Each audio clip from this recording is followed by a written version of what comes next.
Welcome, everyone. Today we are talking about the blog post, Facing the Inevitable, why we avoid talking about death, and why we should embrace the conversation.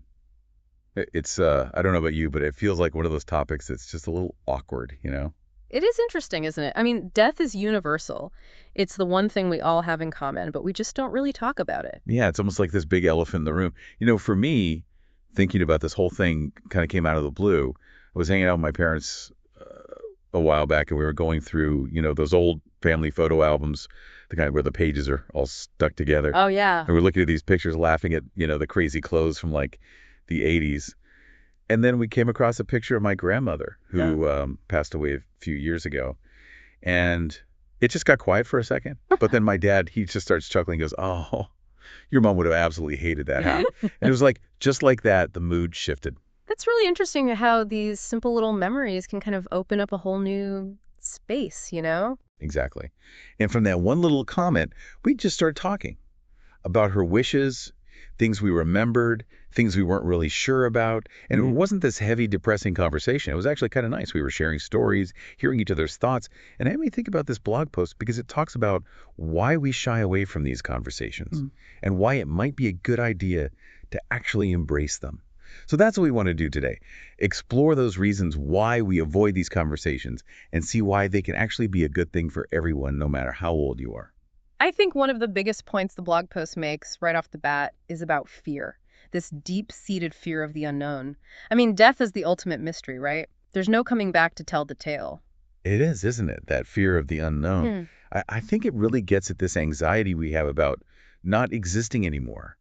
Not just the actual process of dying, but like what happens afterward? It's a pretty huge question.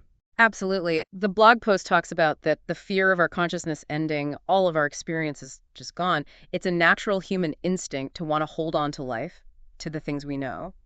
And death is like the ultimate separation from all of that. And then there's this other thing the article mentions, and I think a lot of people feel this, not being prepared. It's not just the big existential stuff, but the everyday things too, right? Money, unfinished business, family issues that haven't been resolved. Did we say everything we needed to say? It's a lot to think about. It is. That sense of being unprepared can be really paralyzing. The blog post points out how we worry about the practical stuff, funeral costs, legal things. But there's also this emotional worry about regrets, leaving things unsaid. It's almost like if we don't talk about it, then those things won't happen, which obviously isn't true. Exactly. Avoiding the conversation doesn't make those practicalities go away, and it definitely doesn't magically solve any underlying emotional tension. And then the blog post brings up another really important aspect of this whole thing, vulnerability.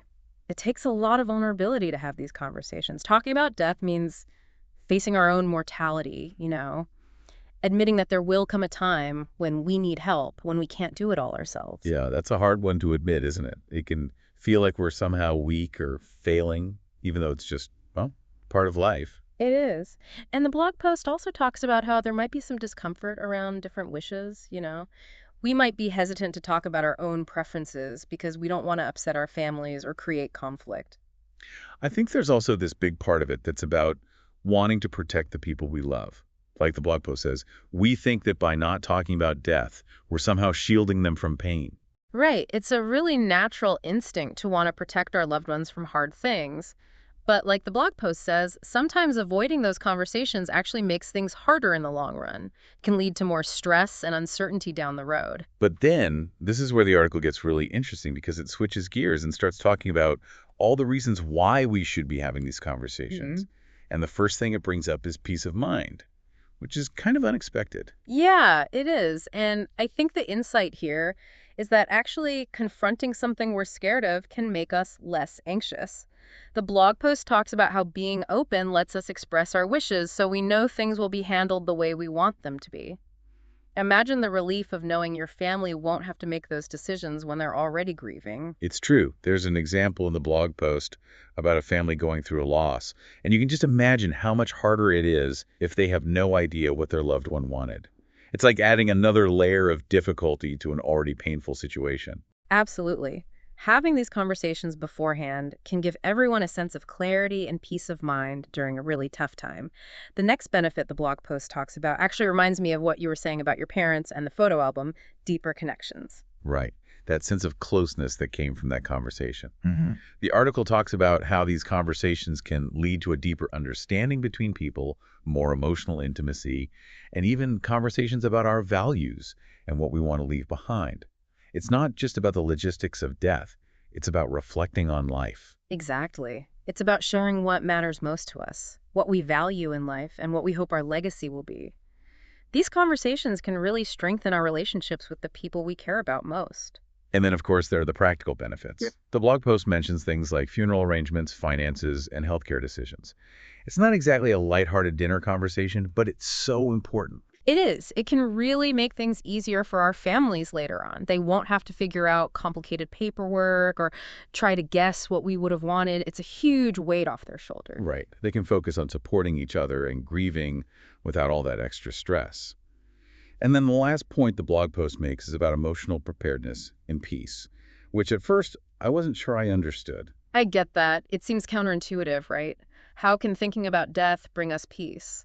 But what the blog post suggests is that by acknowledging our own mortality, we start thinking more deeply about what really matters in life. It can help us live more intentionally and appreciate the present moment more fully.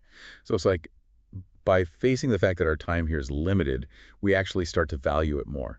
We're more motivated to make the most of each day. That's the idea. Embracing the reality of death can actually make our lives richer and more meaningful. It's about shifting our perspective and realizing how precious every moment is.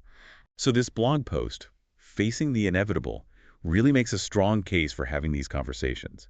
It might seem scary or uncomfortable at first, but breaking the silence around death can actually bring us closer to the people we love and help us live more fulfilling lives. I totally agree. We've talked about how it can give us peace of mind, strengthen our relationships, make things easier for our families, and even help us appreciate life more. You know, it all comes back to that afternoon with my parents and those old photos. It started as a fun trip down memory lane, but it turned into something much more meaningful. We had a chance to connect in a different way, to share our thoughts and feelings Yeah. about something that, well, we all have to face eventually. It's a good reminder that these conversations don't have to be super serious or depressing. They can happen naturally as part of everyday life. So as we finish up here, I want to leave you with this. What's one small step you can take today to start a conversation about life and legacy with someone you care about? Maybe it's looking at an old photo together, or reading an article like this one, or just taking a quiet moment to think about what truly matters to you.